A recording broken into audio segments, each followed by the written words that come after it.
हम लोग अध्ययन कर रहे थे भारतीय संविधान एक अनवरत अध्ययन सीरीज पर। आप लोगों ने अभी तक जो अध्ययन किया है आपने देखा होगा कि संघ की कार्यपालिका या भाग 5 पर राष्ट्रपति, उपराष्ट्रपति और राष्ट्रपति की शक्तियों के संबंध में हम लोगों ने अध्ययन कर लिया था। इसके पश्चात अगर हम लोग बात करें तो केंद्रीय कार्यपालिका के एक अंग के रूप में मंत्रिपरिषद और महान्यायवादी के संबंध में भी अध्ययन करना केंद्रीय कार्यपालिका के तहत आएगा। तो आज हम लोग इस क्लास में अध्ययन करेंगे केंद्रीय मंत्रिपरिषद का। केंद्रीय अगर मंत्रिपरिषद के संबंध में चर्चा करें तो केंद्रीय मंत्रिपरिषद के संबंध में चर्चा 2 बिंदुओं के माध्यम से की जा सकती है। इसका जो उल्लेख है आर्टिकल 74 में और आर्टिकल 75 में, 2 अनुच्छेदों के मध्य इसका अध्ययन किया जा सकता है। आर्टिकल 74 में कहा जाता है कि क्या है, राष्ट्रपति को सहायता, राष्ट्रपति को सहायता एवं सलाह देने के लिए एक मंत्रिपरिषद होगी, एक मंत्री परिषद होगी। अब यहां पर आपको ध्यान रखना है आर्टिकल 74 पे ही कि राष्ट्रपति को जो मंत्रिपरिषद सलाह देगी यह इसी सलाह को मानने के लिए बाध्य है कि नहीं।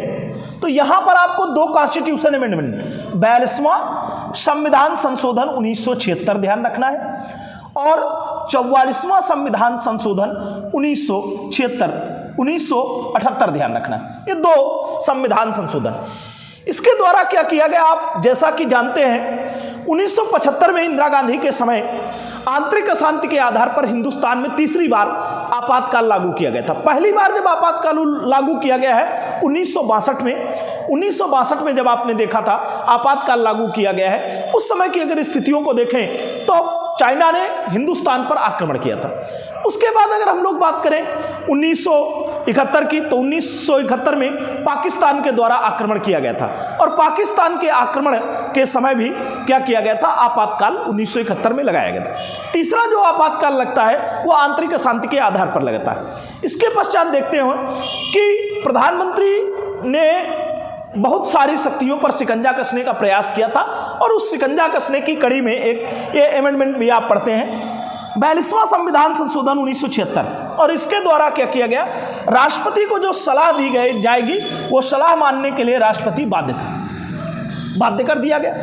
लेकिन 44वें संविधान संशोधन द्वारा जब केंद्र की सरकार बदल गई और जनता दल की सरकार आई, तो जनता दल की सरकार आने पर आपने देखा था कि जनता दल की जब सरकार आती है मोरारजी देसाई के नेतृत्व में, तो उसने क्या किया, इस पर संशोधन किया, कहा कि जो सलाह है वो मानने के लिए बाध्य तो है, लेकिन राष्ट्रपति पुनर्विचार के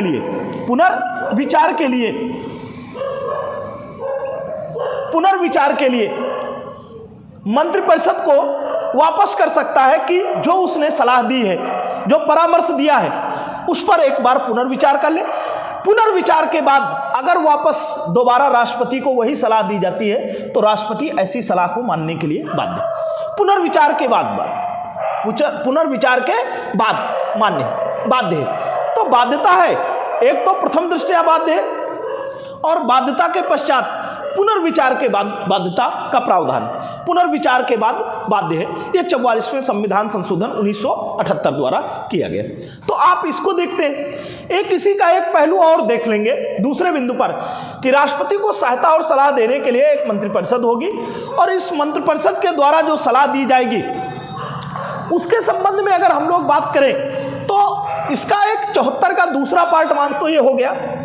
और दूसरे बिंदु पर अगर इस पर चर्चा करें कि 74 का दूसरा पार्ट क्या कहता है, तो 74(2) में प्रावधान क्या किया गया है, इसमें दिया गया है कि जो केंद्रीय मंत्रिपरिषद सलाह देगी राष्ट्रपति को, परामर्श देगी, उस परामर्श की किसी न्यायालय में जांच नहीं की जाएगी, किसी न्यायालय में जांच नहीं की जाएगी कि मंत्रिपरिषद ने सलाह दी, और सलाह दी तो क्या सलाह दी, इस संबंध में कोई जांच नहीं की जाएगी। तो ये आर्टिकल 74 के संबंध में यहाँ से अधिक क्वेश्चन नहीं आएंगे, ये आपको ध्यान रखना। अब आर्टिकल अगर 75 की बात करें तो 75 पे आपको बिंदुवार बात करना है, 75 पर बिंदुवार बात करना है। बिंदुवार क्या? 75 में देखेंगे तो 75(1), 75(2), 75(3), 75(4), 75(5), 75(6), वहां तक आपको बिंदुवार देखना है कि अनुच्छेद 75 के तहत क्या उपबंध किए गए, और उन उपबंधों का जब अध्ययन करेंगे तब आपको ये बात स्पष्ट हो जाएगी कि क्या प्रावधान। तो यहां पर बात हो गई आर्टिकल 74 की कि राष्ट्रपति को सहायता एवं सलाह देने के लिए एक मंत्रिपरिषद होगी, और वो मंत्रिपरिषद जो सलाह देगी 42वें संविधान संशोधन द्वारा उस सलाह को मानने के लिए राष्ट्रपति को बाध्य कर दिया गया। लेकिन 44वें संविधान संशोधन 1978 द्वारा कहा गया कि उस सलाह को मानने के लिए बाध्य तो है, लेकिन पुनर्विचार हेतु वापस लौटा सकते हैं, और पुनर्विचार के बाद अगर सलाह आती है तो उसको मानने के लिए बाध्य है। तीसरी चीज यह है कि मंत्रिपरिषद ने राष्ट्रपति को क्या सलाह दी, इसकी किसी न्यायालय में जांच नहीं की जाएगी। अब हम लोग अगर बात करें आर्टिकल 75 की, तो 75 के संबंध में क्या बात कर सकते हैं? तो 75 के संबंध में इस तरीके से बात की जा सकती है, इसको हम लोग इस तरीके से पार्ट वाइज बांट लें। और इस पर हम लोग क्या अध्ययन करें? 75(1) पहले क्या करेगा? राष्ट्रपति प्रधानमंत्री की नियुक्ति करेगा, पीएम की नियुक्ति करेगा। और दूसरी चीज क्या है? प्रधानमंत्री द्वारा प्रधानमंत्री के परामर्श पर नियुक्त करेगा, परामर्श पर अन्य जो मंत्री नियुक्त किए जाएंगे और प्रधानमंत्री के परामर्श पर किए जाएंगे। प्रधानमंत्री जिन विभागों का बंटवारा करेगा, उन विभागों का जो बंटवारा होगा, उन पदों पर आसीन करने का काम होगा, वो राष्ट्रपति द्वारा किया जाएगा। तो 75(1) को ऐसे ध्यान रख सकते हैं कि 75(1) में कहा गया राष्ट्रपति प्रधानमंत्री की नियुक्ति करेगा और प्रधानमंत्री की परामर्श पर अन्य मंत्रियों की नियुक्ति करेगा। अब यहां पर अगर एक बात और ध्यान दें कि राष्ट्रपति प्रधानमंत्री किसको नियुक्त करता है, तो अधिकांशतः एक प्रावधान है कि प्रधानमंत्री की नियुक्ति, प्रधानमंत्री के पद पर उसी व्यक्ति की नियुक्ति की जाएगी जिसे लोकसभा का बहुमत प्राप्त हो। एक बात।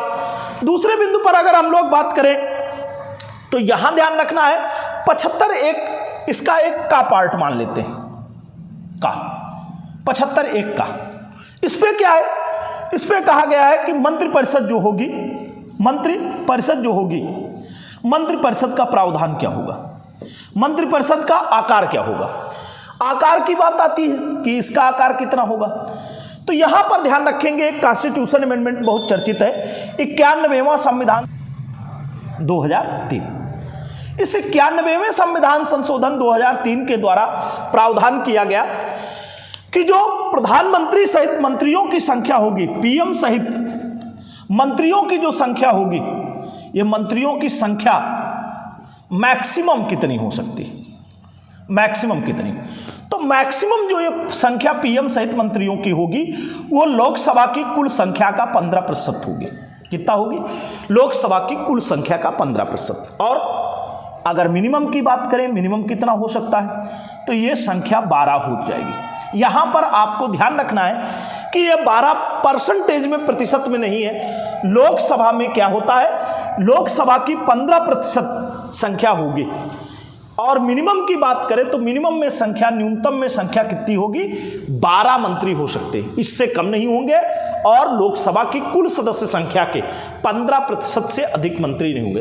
तो अनुच्छेद 75(1) का ये दो बातें हो गई। 75(1) में कि राष्ट्रपति प्रधानमंत्री की नियुक्ति करेगा, और 75 उसके बाद प्रधानमंत्री के द्वारा दिए गए परामर्श पर, या कह दे प्रधानमंत्री के द्वारा दी गई सूची के आधार पर अन्य मंत्रियों की नियुक्ति करेगा। दूसरे बिंदु पर अगर बात करें 75(1) का पर या 1(a) पर, तो मंत्रिपरिषद के आकार की स्थिति, आकार का निर्धारण जो किया गया है वो 91वें संविधान संशोधन 2003 द्वारा कहा गया है। प्रधानमंत्री सहित मंत्रियों की अधिकतम संख्या लोकसभा की कुल संख्या का 15% से अधिक नहीं होगी, और न्यूनतम कितनी संख्या होगी? 12, इससे कम नहीं होगी। यहां पर आपने बात जो देखी है वो किस अनुच्छेद की बात हो गई है? 75(1) की। अब हम लोग बात करें 75(2) की, तो 75(2) में ये देखें कि 75(2) के तहत ये बात देख लें, ये जो पीएम होता है, प्रधानमंत्री, प्लस अन्य मंत्री। अन्य मंत्री, प्रधानमंत्री और अन्य मंत्री, ये जो दो प्रकार के मंत्री होंगे, प्रधानमंत्री और अन्य मंत्री, ये दोनों के दोनों राष्ट्रपति के प्रसाद पर्यंत पद धारण करेंगे। राष्ट्रपति के प्रसाद पर्यंत पद धारण करते हैं, प्रसाद पर्यंत पद धारण करेंगे, प्रसाद पर्यंत। अब प्रसाद पर्यंत का तात्पर्य क्या होता है?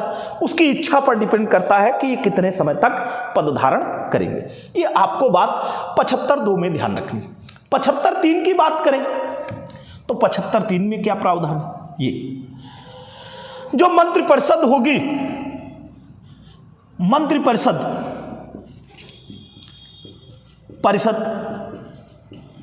लोकसभा के प्रति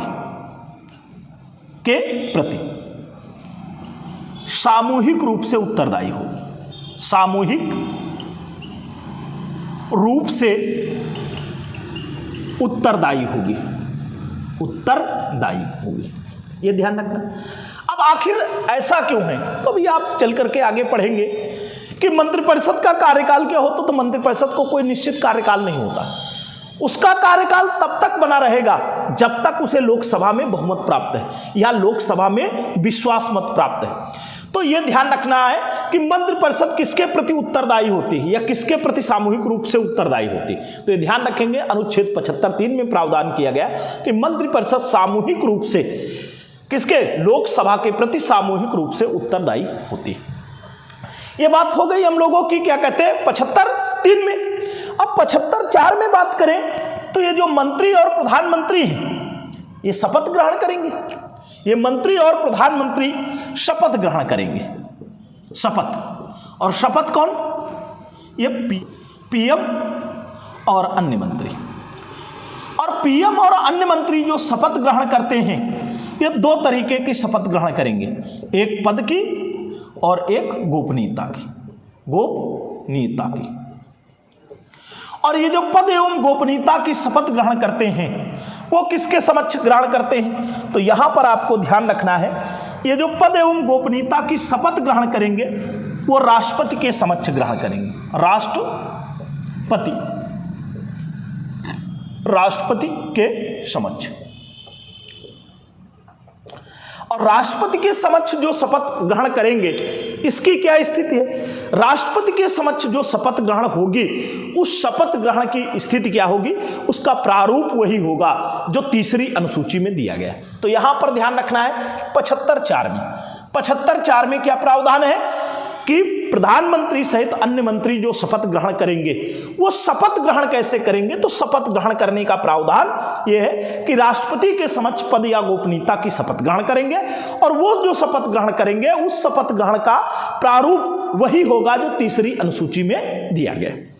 अब अगर हम लोग इससे बात करें आगे चल करके, इसके बाद क्या प्रावधान है 75(5) में, तो 75(5) की बात कर लेते हैं। 75(5) में क्या प्रावधान किया गया है? तो 75(5) में प्रावधान किया गया है कि जो मंत्री होंगे ये कैसे बनेंगे? तो प्रधानमंत्री या मंत्री जो होंगे वो क्या हो?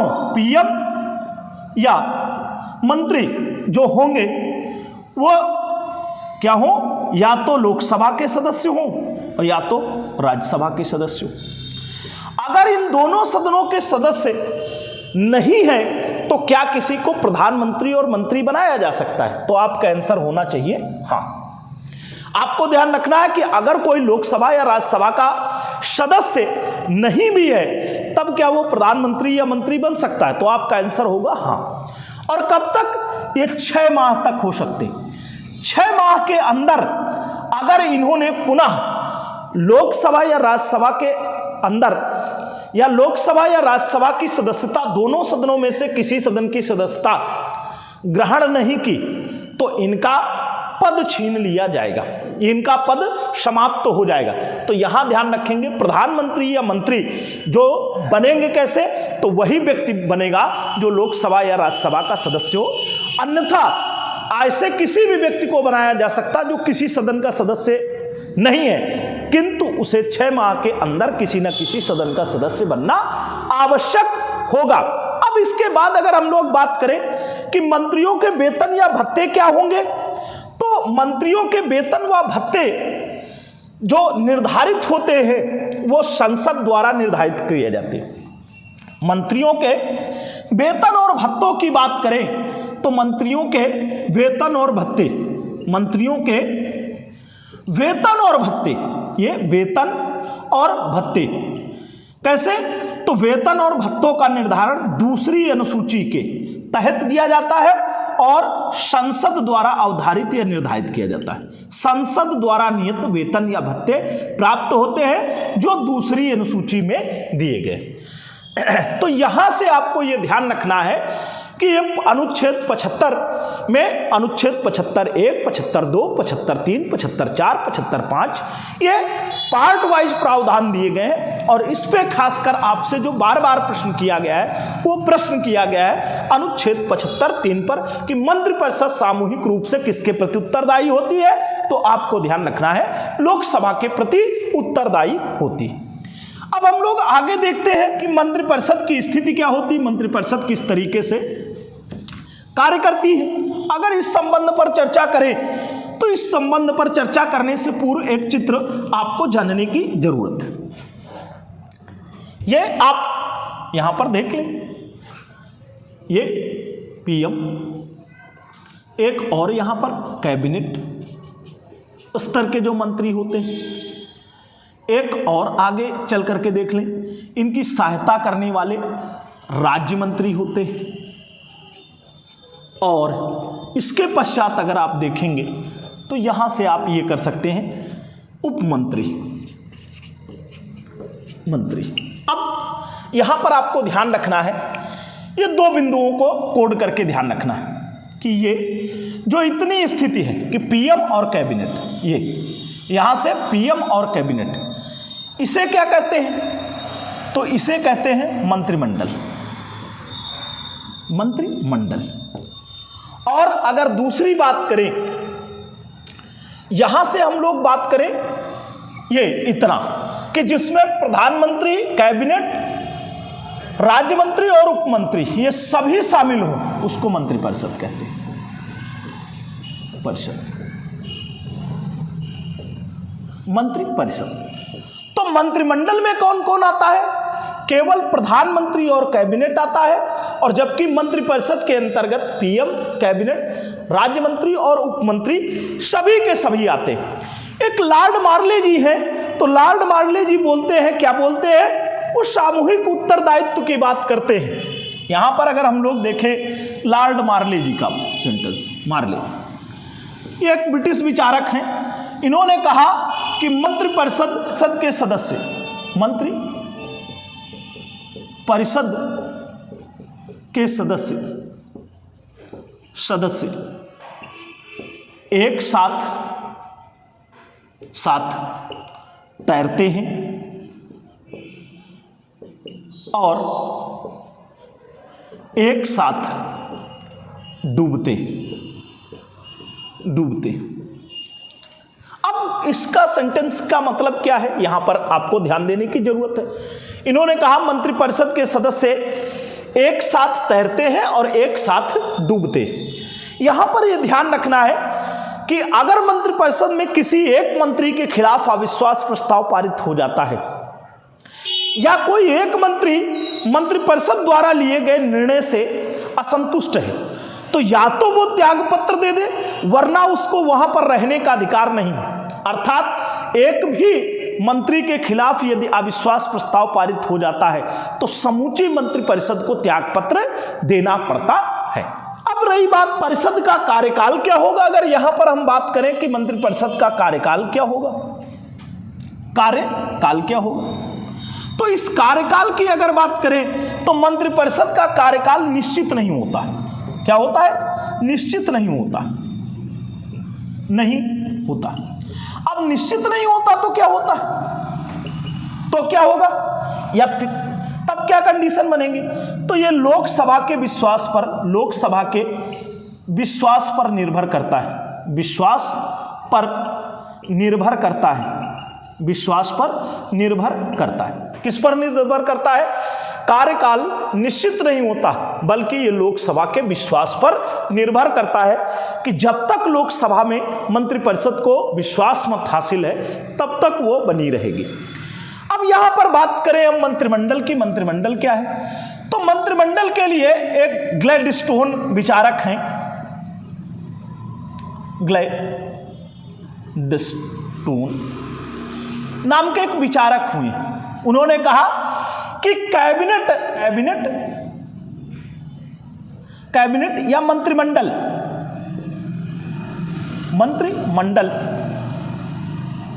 मंडल सूर्य के समान है, सूर्य के समान है, सूर्य के समान है, और इसके चारों ओर अन्य निकाय परिक्रमण करते।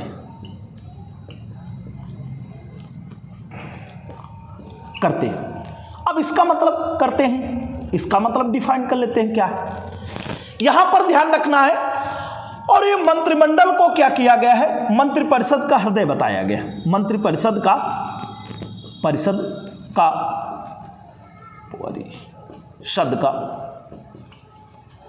हृदय। एक विचारक है, उन्होंने क्या बताया कि ये मंत्रिपरिषद का हृदय। कारण क्या है कि जो मुख्य डिसीजन होते हैं वो प्रधानमंत्री और कैबिनेट मंत्री ही लेते हैं। अब इसका तात्पर्य क्या है ये समझ लेते हैं। प्रधानमंत्री की सहायता करने के लिए कैबिनेट मंत्री होते हैं, और जो कैबिनेट मंत्री होते हैं वो विभागों के प्रमुख होते हैं। क्या होते हैं? विभागों के प्रमुख होते हैं। और कैबिनेट मंत्री की सलाह, कैबिनेट मंत्रियों की सहायता है तो राज्य मंत्री होते हैं, और राज्य मंत्रियों की सहायता के लिए कौन होते हैं? उप मंत्री होते हैं। यह प्रावधान किया गया, बशर्ते कि जो आप अधिकांशता डिसीजन देखते हैं वो अधिकांश डिसीजन कौन लेता है? प्रधानमंत्री और उसकी कैबिनेट स्तर के मंत्री लेते हैं, जिसे मंत्रिमंडल के नाम से जाना जाता है। तो मंत्रिमंडल और मंत्रिपरिषद का ये प्रावधान है कि मंत्रिमंडल मंत्रिपरिषद का हृदय है, या ग्लैडस्टोन के अनुसार मंत्रिमंडल या कैबिनेट सूर्य के समान है, जिसके चारों ओर अन्य निकाय चक्कर लगाते हैं। ये आपको ध्यान रखने की जरूरत है। अब ये बिंदुवार बात हो गई मंत्रिपरिषद की, मंत्रिमंडल की। अब यहां पर हमें बात करने की जरूरत है अभी प्रधानमंत्री के संबंध में। क्यों? क्योंकि प्रधानमंत्री के ही चारों ओर ये सारी गतिविधियां हो रही, और प्रधानमंत्री की अनुपस्थिति के अभाव में ये कोई एक्टिविटी हो नहीं सकती, क्योंकि प्रधानमंत्री नहीं होगा तो मंत्रिपरिषद का अस्तित्व ही समाप्त हो जाता है। तो अब हम लोग बात करें, दोबारा बात कर ले प्रधानमंत्री के संबंध में। प्रधानमंत्री के संबंध में बात करें तो यहां पर देखेंगे, प्रधानमंत्री वही व्यक्ति बनता है जिसे लोकसभा का बहुमत प्राप्त हो। अब यहां पर कुछ बातें हमको परीक्षाओं के दृष्टिकोण से, प्रतियोगी परीक्षाओं के दृष्टिकोण से हम लोगों को तार्किक रूप से जानने की जरूरत है। जैसे हम लोग अगर ये देखें कि यहाँ पर क्या संबंध, क्या उपबंध किए गए हैं, यहाँ पर प्रधानमंत्री के संबंध में ही देख लें कि प्रधानमंत्री किस तरीके से, क्या कंडीशन होती है, किस तरीके से काम करता है। तो पीएम या प्रधानमंत्री की बात करें। अब प्रधानमंत्री सर्वप्रथम किसको बनाया जाता है? तो जिसे प्रधानमंत्री कौन होगा? तो इसका आंसर हो जाएगा कौन होगा? तो लोकसभा में बहुमत दल का नेता। कौन होता है? लोकसभा में बहुमत दल का नेता होता है। बहुमत दल का नेता होता है, दल का नेता होता है। अब यहां पर ध्यान रखेंगे, नेता होता है, लोकसभा में बहुमत प्राप्त हो, वही पीएम बनता है। अब यहां पर बात आती है कि सदस्य किसका हो, लोकसभा का कि राज्यसभा का। अधिकांशता जो देखा गया है वो लोकसभा के सदस्य ही प्रधानमंत्री पद पर आसीन होते हैं। लेकिन अगर आप यहां पर देखें तो 1966 में जब इंदिरा गांधी जी बन रही हैं, इंदिरा गांधी जी, तो वो कहां से है? इंदिरा गांधी जी पीएम बनी तो ये क्या हो रही? ये राज्यसभा की मेंबर है। और आपने देखा होगा आगे चल करके मनमोहन सिंह जी ये जब पीएम बन रहे तो ये भी पीएम बनने पर कहां के सदस्य हैं? राज्यसभा के सदस्य हैं। और कहां से? असम से सदस्य रहे। अब यहां पर अगर हम देखें तो इसका तात्पर्य निकलता है कि जो पीएम बनेगा वो लोकसभा या राज्यसभा में से किसी का सदस्य हो।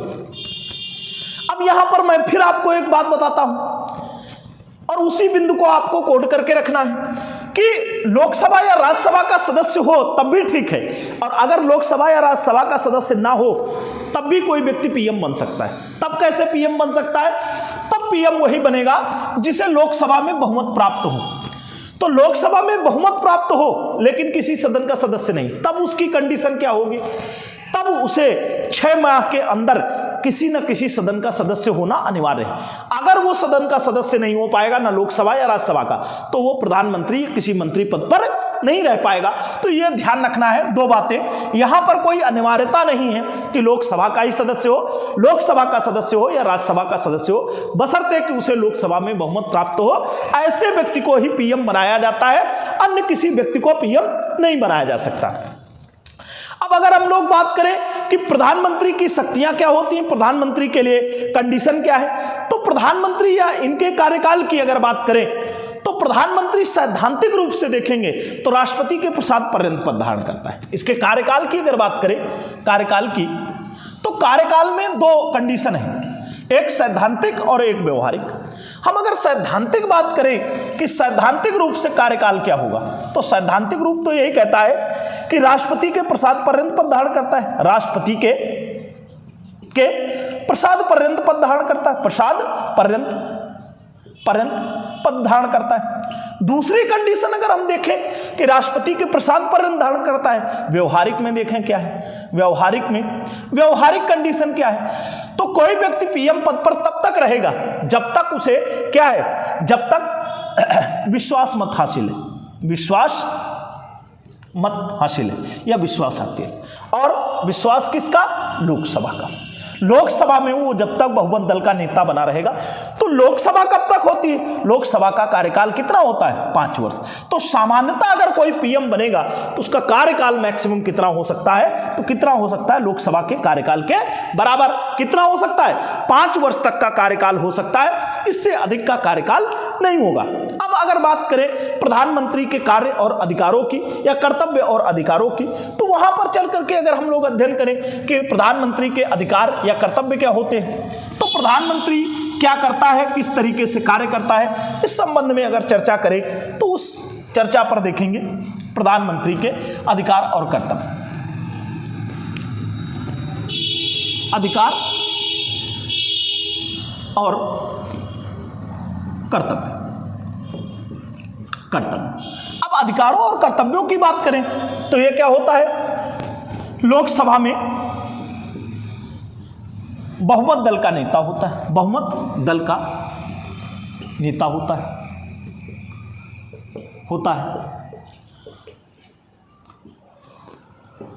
दूसरा पॉइंट अगर हम नोट करें तो यह क्या होता है? सरकार में सबसे प्रधान व्यक्ति होता है। क्या होता है? शासन संचालन का या सरकार का प्रधान, सरकार का प्रमुख होता है। सरकार इसी के अनुसार चलेगी, सरकार का प्रमुख होता है। अब अगर बात करें तो किसी को मंत्री पद या मंत्री या विभागों का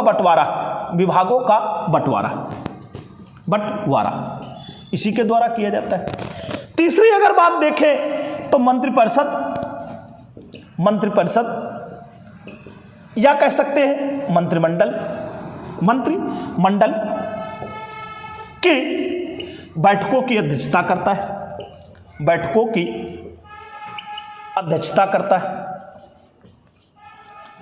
और क्या कर सकता है? मंत्रिपरिषद या मंत्रिमंडल की बैठकों की अध्यक्षता करता है।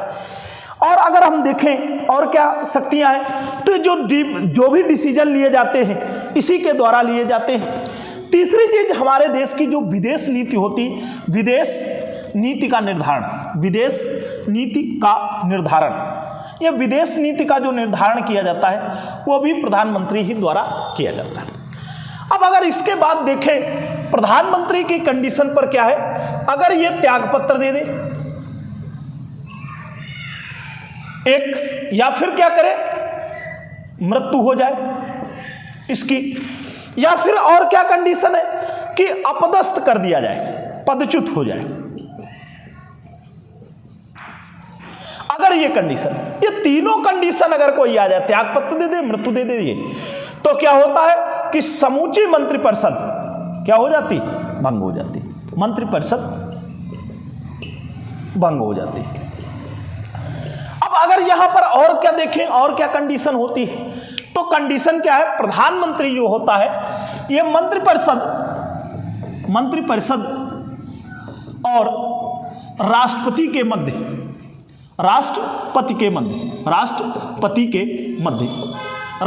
मध्य मीडिएटर या माध्यम का काम करता है, ये मीडिएटर का कार्य करता है, ये दोनों के मध्य एक माध्यम के रूप में रहता है। और ये प्रावधान आपने आर्टिकल 78 में देखा। 78 में क्या प्रावधान था कि मंत्रिपरिषद द्वारा जो डिसीजन लिए जाएंगे वो राष्ट्रपति को सूचनार्थ ये उपलब्ध कराएगा।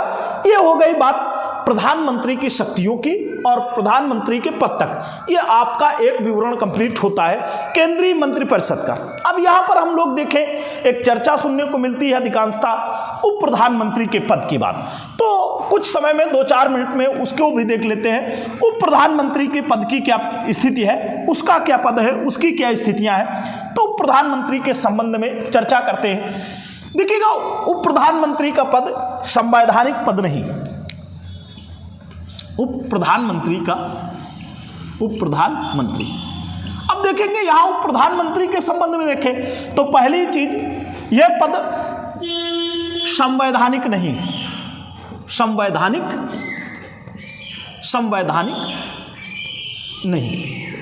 और इस पद की अगर देखें, पद कैसा है, संवैधानिक पद नहीं है, या फिर कह सकते हैं गैर संवैधानिक पद है। और क्या है, इसका संविधान में उल्लेख नहीं है। तो फिर उप प्रधानमंत्री की जरूरत कहां पर आ गई, तो एक राजनीतिक रूप से सृजित किया गया पद है। राजनीतिक कारणों से समय समय पर इस पद का सृजन किया गया, पद का सृजन किया गया। जैसे कि अब हम क्या देखते हैं, फिर भी देखते हैं संवैधानिक ना होने के बावजूद भी इस पे देखते हैं। नंबर 1 सरदार वल्लभ भाई पटेल।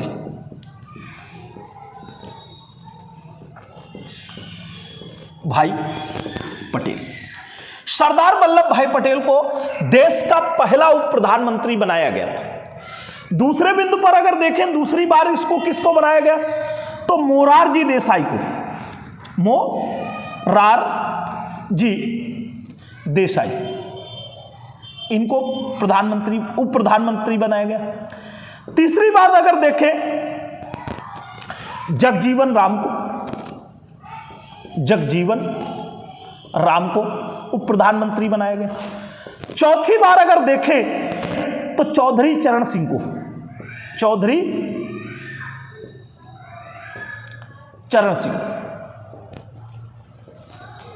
उसके बाद अगर देखें तो वाईवी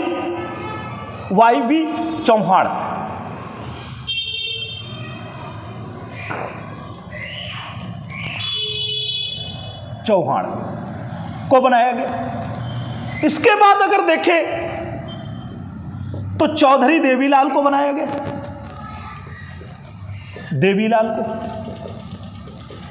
उसके बाद अगर देखें तो पुनः चौधरी देवीलाल को बनाया गया। उसके बाद देखें तो लाल कृष्ण आडवाणी जी को,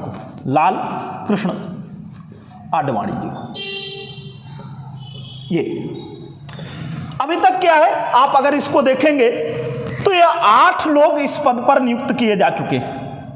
8 लोग इस पद पर नियुक्त किए जा चुके हैं। ये 8 व्यक्ति ऐसे हैं जो उप प्रधानमंत्री के पद पर नियुक्त किए जा चुके हैं, जबकि ये पद संवैधानिक नहीं। और 7 बार इसका सृजन किया गया। तो प्रधानमंत्री के संबंध में अगर देखेंगे तो ये एक गैर संवैधानिक या संवैधानिक पद नहीं है। ये पद कैसा है? संवैधानिक नहीं है।